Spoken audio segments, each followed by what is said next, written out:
Warm welcome if you've just joined us. My name's Arthasiddhi, and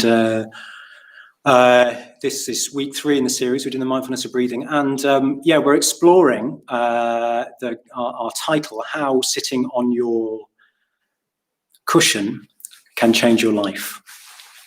So what's that all about? Well, I remember actually when I was learning to meditate, I remember somebody saying to me, repeating the oft-heard phrase, don't just sit there, do something, but turning it around, don't just do something, sit there. So what is the value of us kind of just sitting? In a certain way, it's quite a kind of radical practice, actually. It's kind of socially radical. Consumerism does not want us to just sit there. But anyway, that's another story. Yeah, but what's not being said here is it's not that meditation and Buddhism, for that matter, is sort of anti-activity per se. The issue is when activity sort of degrades into mere busyness. That's what's being sort of got at with this point about don't just do something, sit there. So meditation and Buddhism are really about sort of augmenting the quality of our activity so that we're more and more engaged with what we do. And our activity is sort of permeated, sort of infused with a kind of inner purpose, a sort of sense of meaning. It's meaningful activity. This mere busyness, by contrast, well, one way of I'll say a bit about what I mean by busyness. One way of talking about it is that it's kind of it's compensatory. So what I mean by busyness is a sort of compensatory kind of activity. So really, we're sort of out of touch with. You could say our heart, our kind of a sense of sort of inner purpose. Perhaps I'll say more what I mean by inner purpose shortly. But we're sort of out of touch with that, which is inherently uncomfortable. It's inherently sort of, uncomfortable. We sort of feel a sense of kind of emptiness when we're out of touch with that. What happens is we can sort of act in a compensatory manner. So it's not really sort of acting out of kind of inner fullness, not sort of acting from our center. Instead, we're sort of compensating for a sort of sense of emptiness. That's what I mean by busyness, mere busyness. So when it isn't our inner purpose driving us, we can't stop. Have you ever had that experience? So Vidyasaki kind of, when we were chatting about this area, mentioned an example of people who do houses up. They can be brilliant at doing houses up, and then they've finally done it, and they sell the house and they start again. They kind of just keep doing houses up. Really, what is going on there? It's a sort of there's a sort of compulsion, if you like, to sort of keep going. So this is what I mean by sort of compensatory. It's actually oddly a sort of lack of connection with an inner sense of purpose. There is a sense of purpose there, isn't there, within that activity? Just by doing something, it can give us a sense of purpose. But is it our purpose? Is it our inner purpose? And therefore, is it kind of meaningful to us? Or is it kind of slightly distracting us from what our life is really about?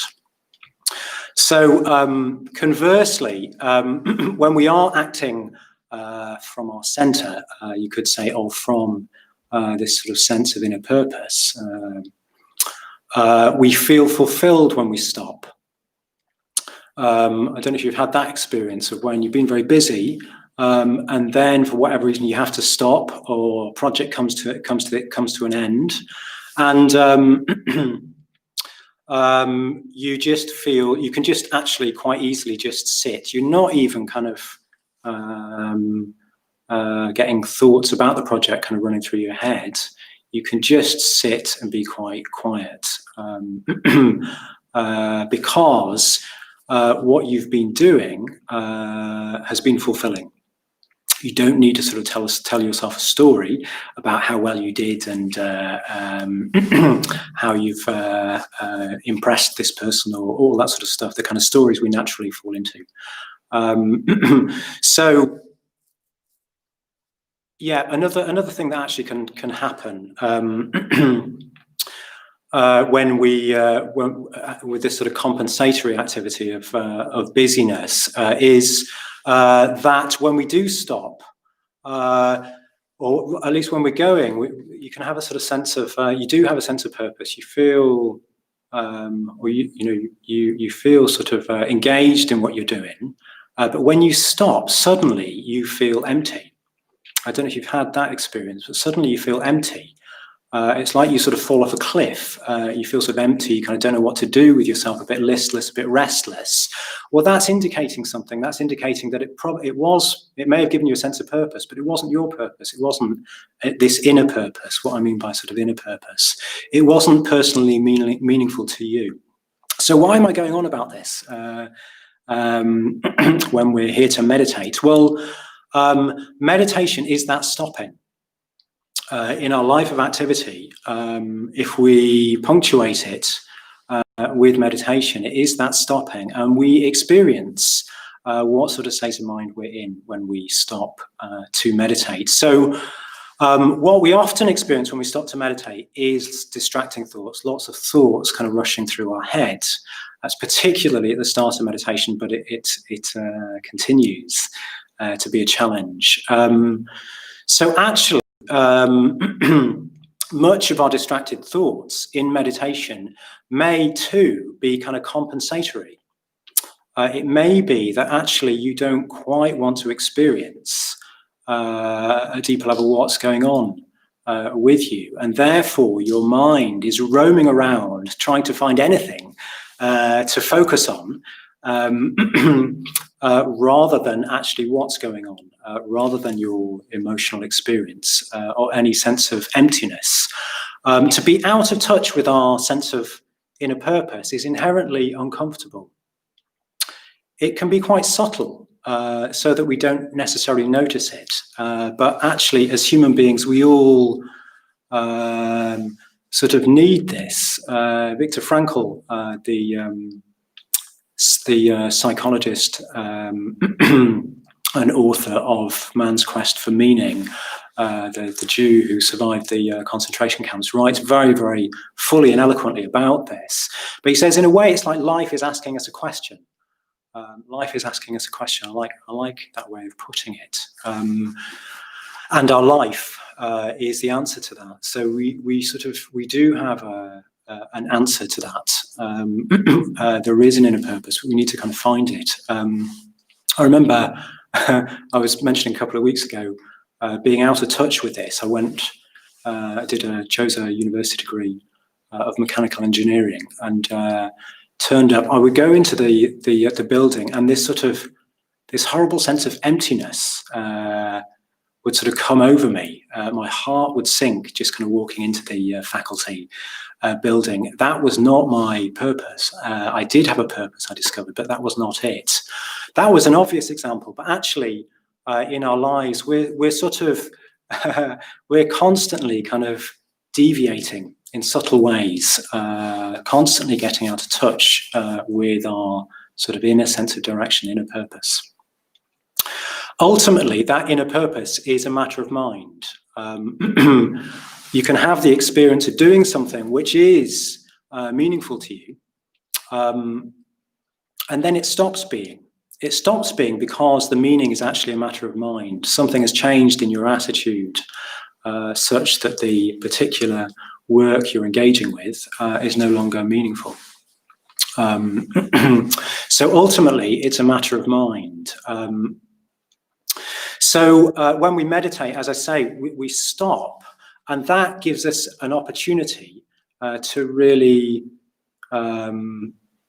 just listen to our heart. When I say it's a matter of mind, I mean mind in the Buddhist sense, which is sort of mind-heart. So when we meditate, we actually get a chance to sort of touch into our heart. saying heart in a sort of poetic sense, our sort of heart mind, that sort of is in a way sort of witness to how we're living our life. We experience whether we're filled, whether there is a sense of fulfillment or not.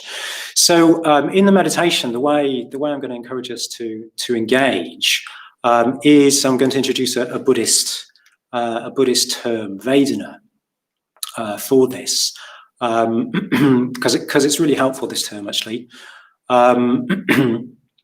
So a simple way of translating that term is feeling.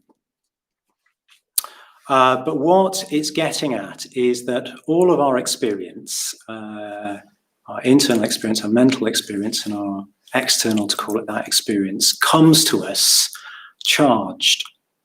So it comes with this charge of pleasant or painful or neutral.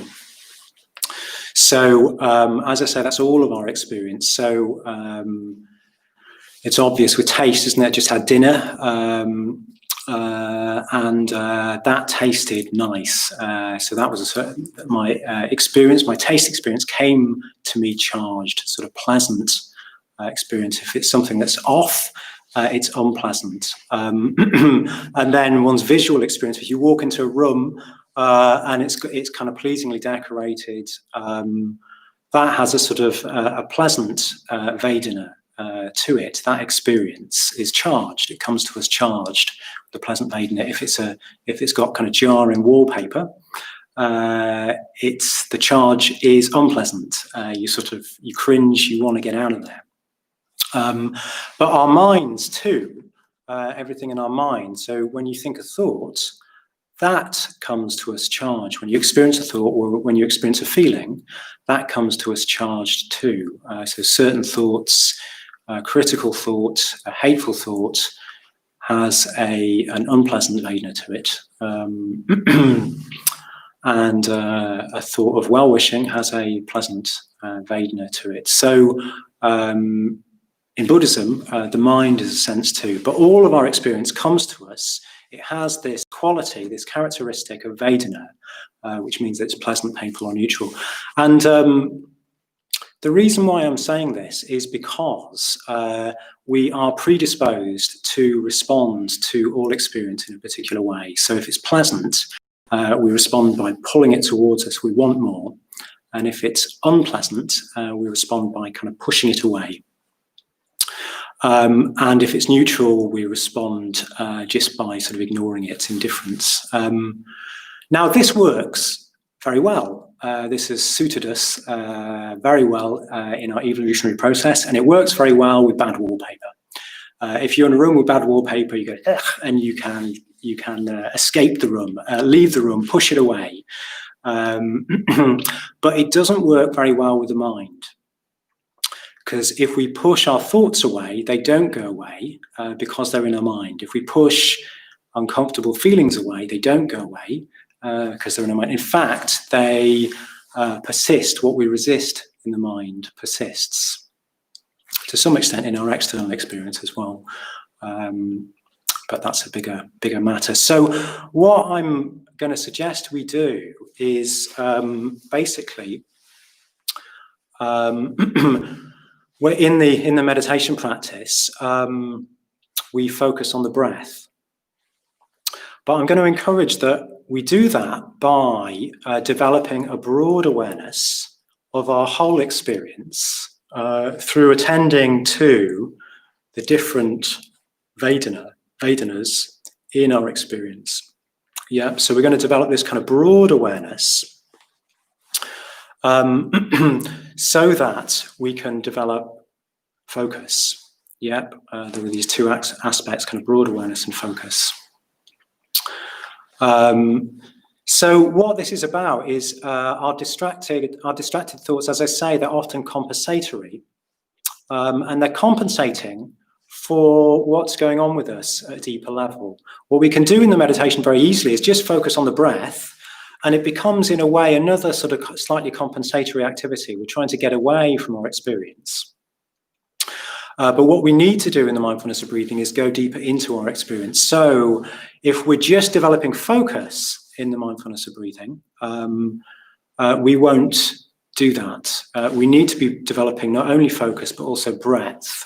So we're going to be, in this meditation particularly,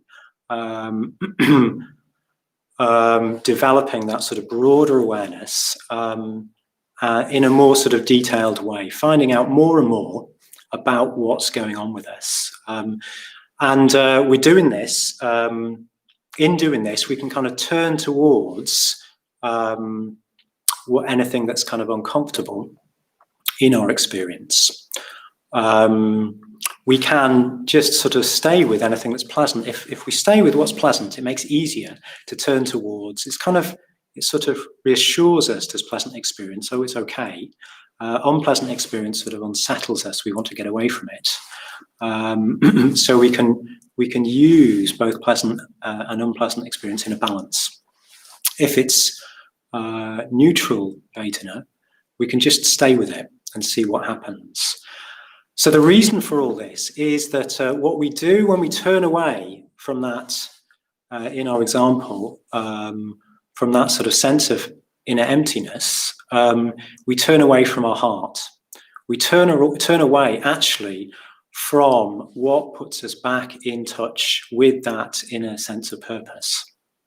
Yeah, it's as though our heart mind is a sort of internal compass that sort of resets our direction. So in this way, meditation, even the mindfulness of breathing, is not merely about developing concentration, but it's a sort of recalibration. And if we do this regularly, it has this sort of redirecting, this sort of compass effect on the whole direction of our life. I know this from my own experience. I regularly sort of lose touch with my inner direction, even though my life reflects it back to me.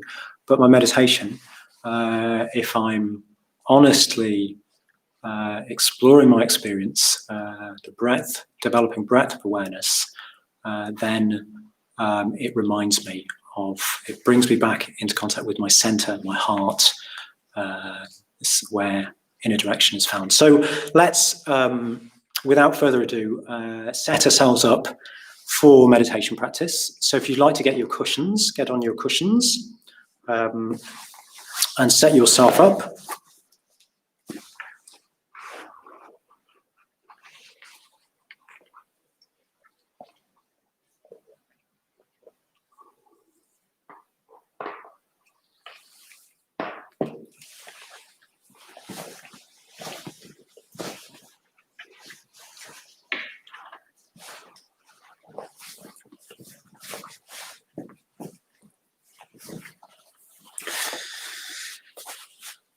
So we're not going to do the full 4 stages. I think we'll just do 2 stages in the practice.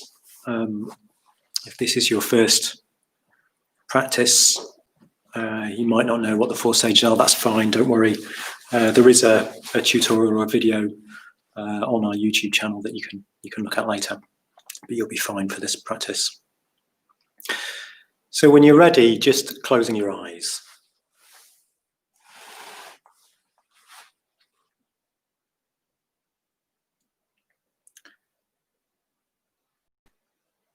And just letting your mind settle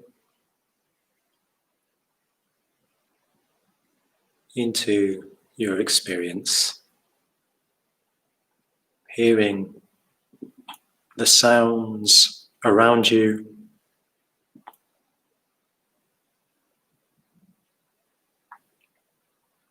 just letting those sounds fall into your senses, your ears. Letting any sense of light, of colour, fall in through your eyelids, your closed eyelids.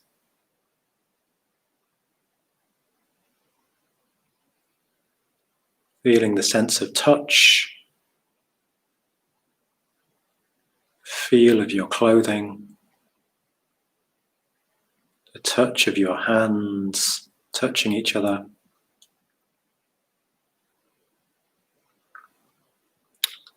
And the pressure pushing up from beneath, from the ground, the cushion, the chair.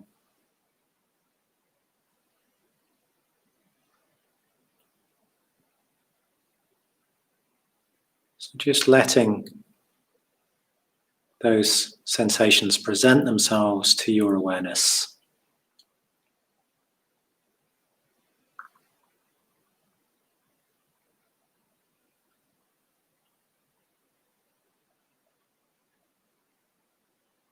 And as you're doing this, from the corner of your eye, as it were, the sensations of breathing, allowing them to present themselves to your awareness.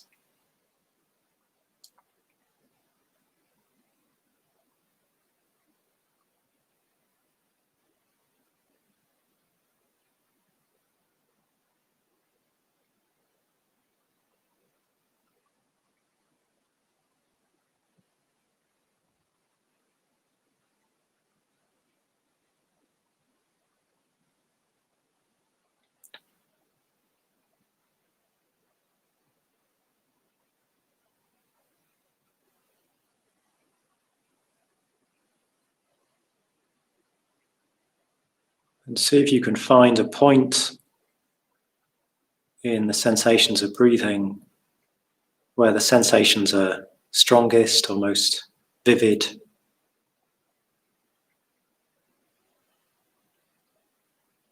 So notice how you can rest your attention in this focal point.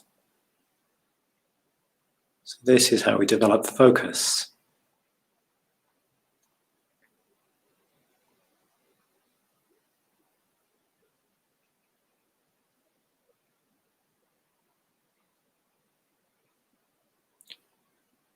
And now try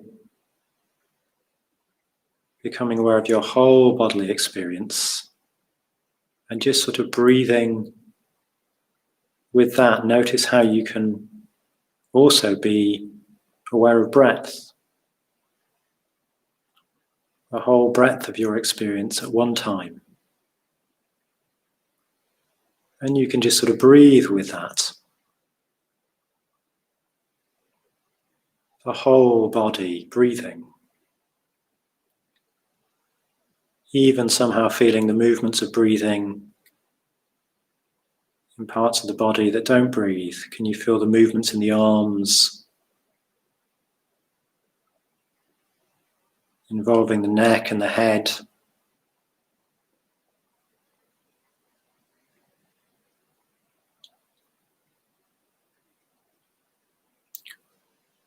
And the breath is just keeping us continuously aware of the whole breadth of our experience.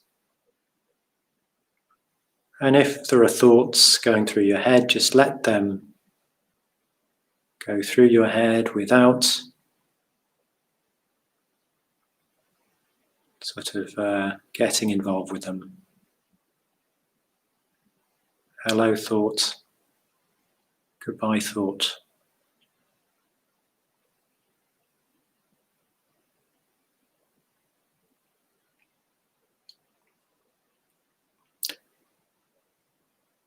And as we breathe with the whole body, see if you can notice anywhere in the body where there is pleasant Vedana, pleasant Vedana, pleasure.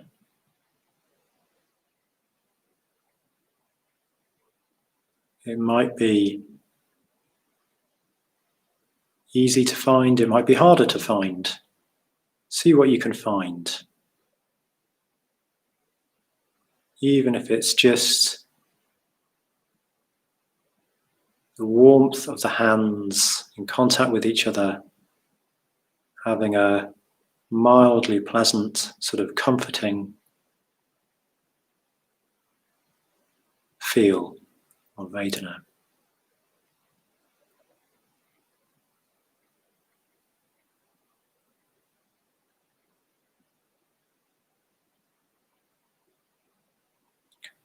And see if there's anything in your mind that's got a pleasant Vedana.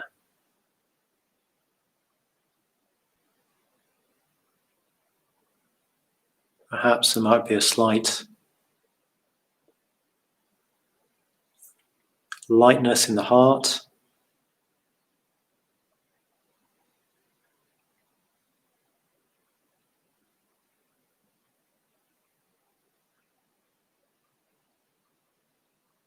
So now we're just going to breathe with a pleasant Vedana. So breathing in and breathing out. As though we're breathing through that point in the body or the mind where that pleasant Vedana is arising.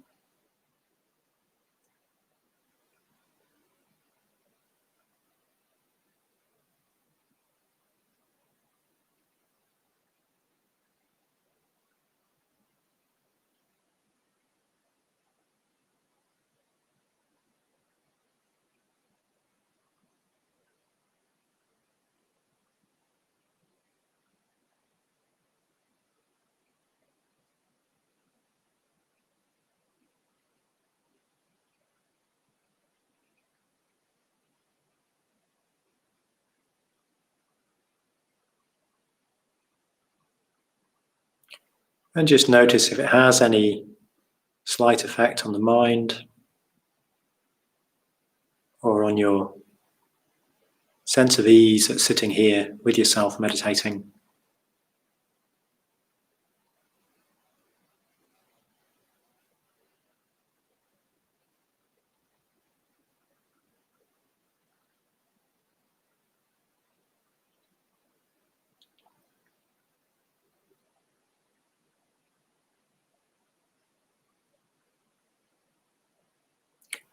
And then coming back to broad awareness of the body. So breathing with the whole body.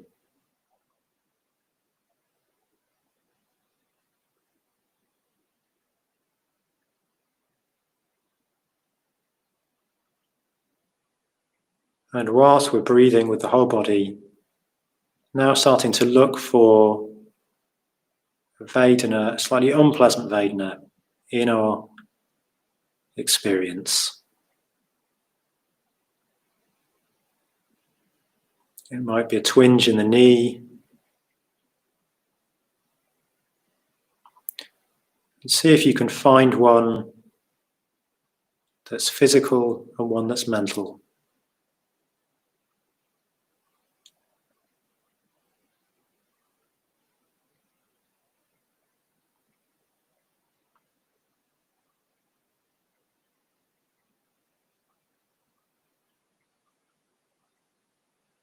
If you can find any point of tension, that's a good place to look. Often tension, perhaps always tension, has a mental component.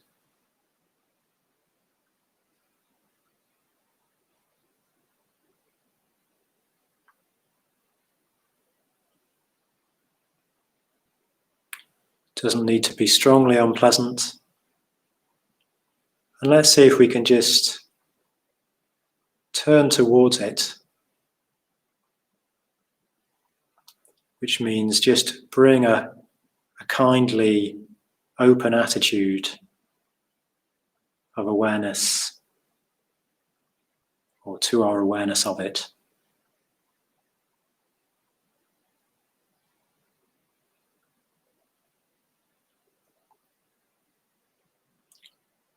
And just notice what sort of effect that has on your overall experience or your mind.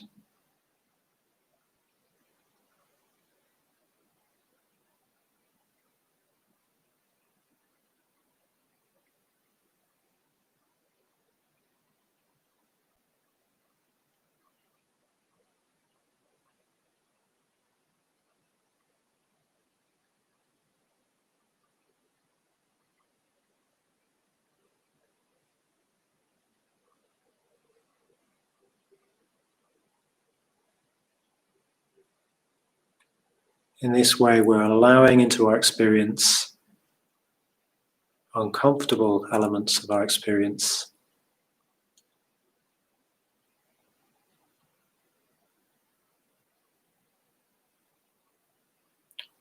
as opposed to what we habitually do, which is push them away. They're still there when we push them away.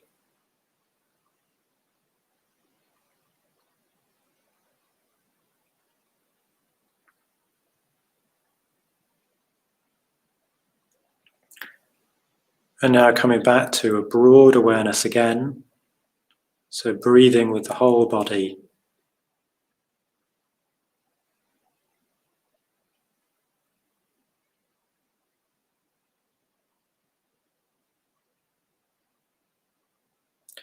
And just seeing now the sort of mood of your mind, whether you're in touch with a sense of meaning or a sense of emptiness.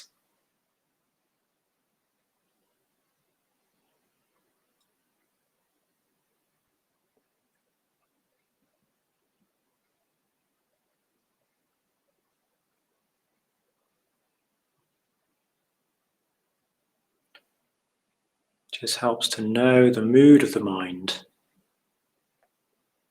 Sense of emptiness can be perhaps a bit uncomfortable.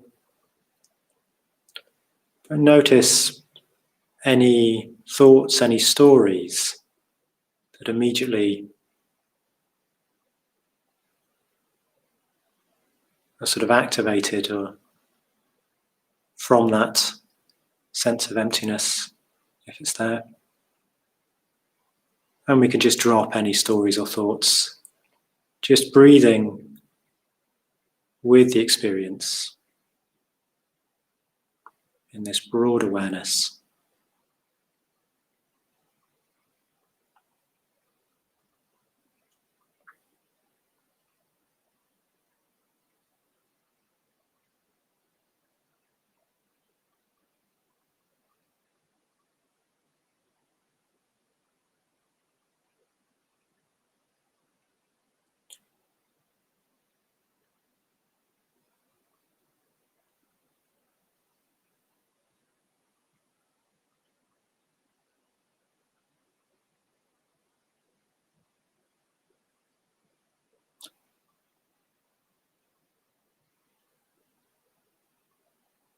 And noticing if developing this broad awareness has diminished thoughts, distracting thoughts, distracted thoughts.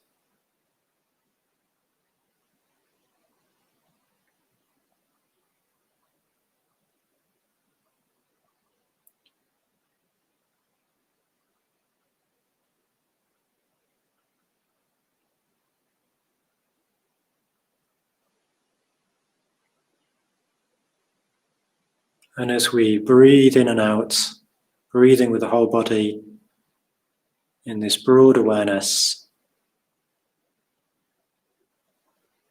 we can allow any pleasant Vedana or unpleasant Vedana to come into awareness. Sometimes it takes time, sometimes we're a bit neutral. If the Vedana is neutral, a bit sort of dull, not very much, just staying with experience so that it can reveal itself in more detail as to if anything is slightly pleasant or slightly unpleasant.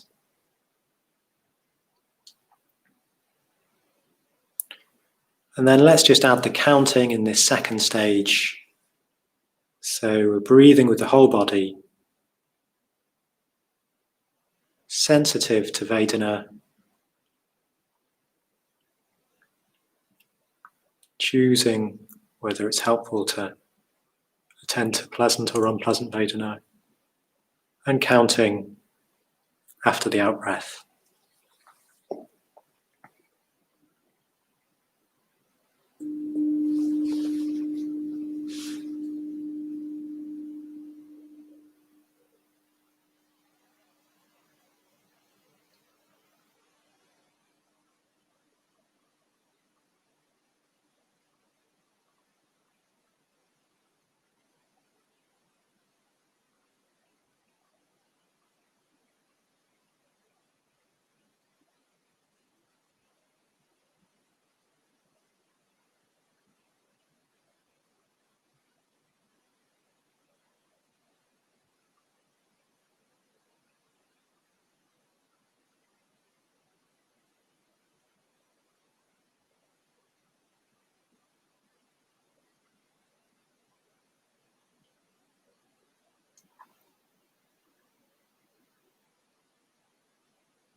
And if you come across anything uncomfortable, don't worry. Just come back to something pleasant.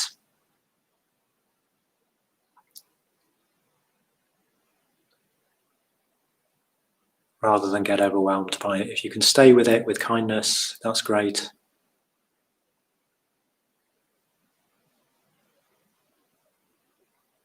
If not, coming back to pleasant Vedana.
And now finding sensations in the breath, the breathing,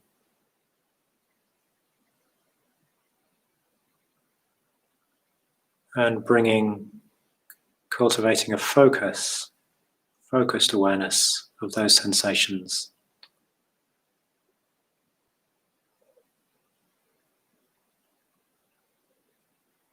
Whilst maintaining a broad awareness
And as we come towards the end of the practice, is dropping any effort that you're making.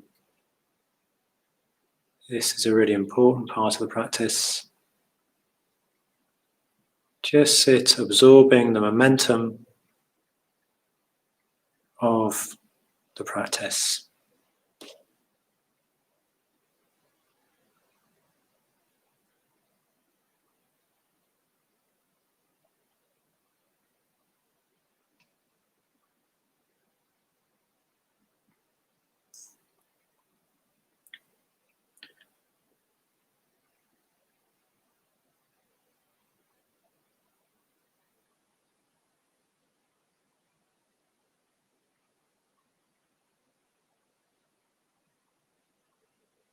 Anything we've learned from the testimony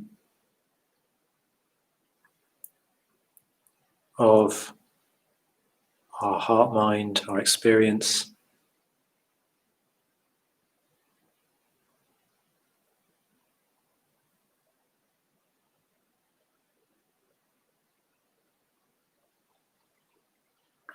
And as I ring a bell, starting to become aware of the sounds around you, having a sense of everybody else here at meditation night.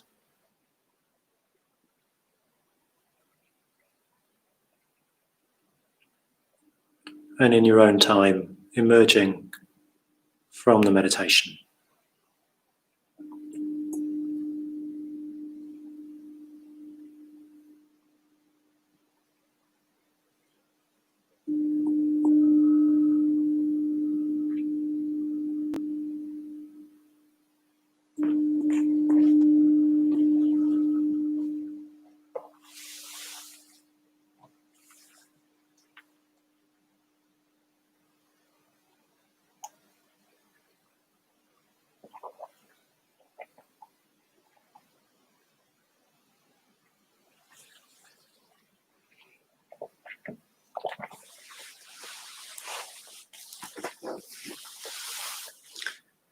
So you might still be emerging from your meditation. We've got now a moment or so, a bit of time for any questions arising, or if you just wanted to comment on your meditation, or let us know how you got on. Let me know how you got on in that practice. Yeah, so if there are any questions or comments, then just add them to the chat box, and we'll be able to explore them. I'll see if I can answer them. We've got a question already from Sam. Ooh, is that Sam Henshaw? Yeah. Hi there, Sam. Who says, so is the idea to try and not to label any thought or feeling as pleasant, unpleasant, or neutral, and just try to be aware of it, to distance yourself from craving any particular experience? Yeah. Good question. Yeah, I mean, I think initially we're just trying to. Often I find I don't even know whether it's pleasant or painful. I just sort of initially noticing it's happening, noticing you're having a thought. But as I get more aware of that thought, I can notice that it's got a pleasant or unpleasant sort of Vedana to it. So just that is worthwhile, actually. But yeah, as you say, our tendency is to push it away or pull it, act with craving or aversion. Yeah, so we're trying not to do that and just let it pass. Because if we push it away, if we push thoughts away, they don't go away. They keep coming at us. So it doesn't really work to push it away with thoughts or feelings. If we can actually allow it into awareness, we can then work out what's going to be the most helpful way to approach it. It might be that we just leave it. We just don't get involved in certain thoughts and they just sort of dissipate. Or it might be that we need to bring a sense of kindness to it or something like that. You'll be in a position at that point to decide on what would be most helpful way to engage with it. There's a lot more that could be said about that, but that's what awareness allows us to do. It allows us to decide what we can most helpfully do about it. But this aspect of Vedana tells us, if we can be aware of Vedana, we're also aware of what we're likely to be doing, pushing it away or pulling it, wanting more of it. So we can just sort of soften that approach. Anyway, I hope that does that answer your question, Sam. I hope that that answers it. Yeah, you were talking about labeling as well, weren't you? Yeah, I mean, what we're trying to do is we're trying to get close to the actual experience. In a certain way, we are labeling it. Labeling is not quite the right word, but we're sort of identifying it. We're identifying, oh, that thought is actually unpleasant. But it's not so much labeling, it's more identifying, oh, look, I can feel that's unpleasant. Subtly different from sort of saying, there's a thought, that's unpleasant, sort of slapping a label on. It's more about sort of identifying that the actual experience of that thought is unpleasant. That's what we're trying to do. We're trying to identify our experience more fully. Anyway, that's a long answer, but I hope it was helpful. It's good, full question. There's a lot to it.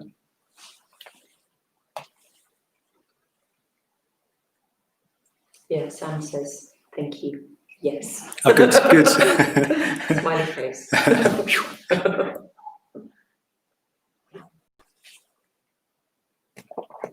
Yeah.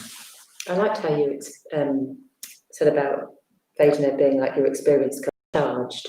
I've not heard it in that phrase before, but it's a really helpful way of thinking about it, of that whatever's coming up, it's going to have this charge to it, whatever it is, and it's noticing that response to, whether you're pushing it away or whatever. But I just, there's something in the way that you said that kind of changed how I've thought of Vedana before, because I think I've done that labelling thing, like, and then you get more into getting, or I do, thinking about the labelling rather than noticing your experience. It turns into a thought process rather than a sort of sense experience. Yeah, which is really important, isn't it? You don't want to set yourself up with another thought task in the meditation to do. Yeah, you just want to get more fully aware of your experience. Yeah. There's nothing else coming through on the question. No other questions coming through. No. Yeah, well, I hope it's you get some sort of sense of how meditating regularly actually sort of tunes you in. It brings you deeper into what's actually going on with you in your experience, and the more we can kind of turn towards what's uncomfortable, we can avoid the tendency to sort of push it away. When we push it away, we push the possibility for meaning away, actually. We're trying to resist our experience. So we push that possibility to get more fully. When we stop doing that, we come into contact with what's important to us, what's meaningful to us. So I hope you got some sort of sense of that, if not in the experience, in the meditation, in another meditation in the future, and how that can change your life. But for now, we'll leave it. Well, no, we won't leave it there. Actually, I'm going to hand over to Vidyasaki, who's going to come and make the last announcements. So bye-bye from me.